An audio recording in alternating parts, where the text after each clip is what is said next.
What's up, everyone? Welcome to the video.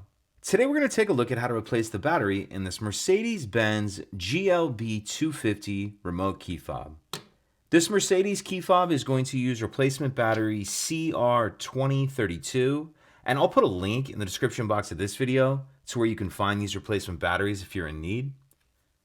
The first thing I'm going to do is grab my key fob and remove the emergency key that's in the bottom of it. That's done by pressing this button on the back of the fob that my thumb's on. The key will pop out a little bit, and then you can pull it out the rest of the way like that.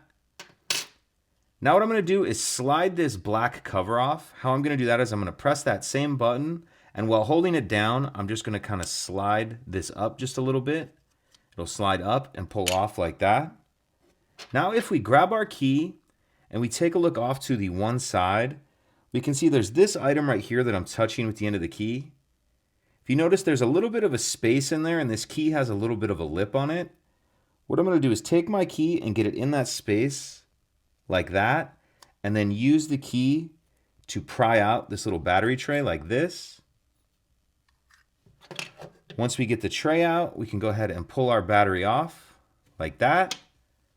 Then I'm going to grab my new replacement battery, and you want to make sure that you're installing your new battery with the plus side down, positive side down in the tray like that. And then we can slide our tray back in like that. Slide our back cover on.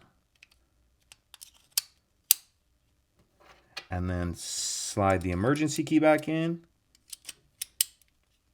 And that's it. If you have any questions, please let me know. If you could take a second to like and subscribe, it helps us out, and I'd appreciate it. Thank you.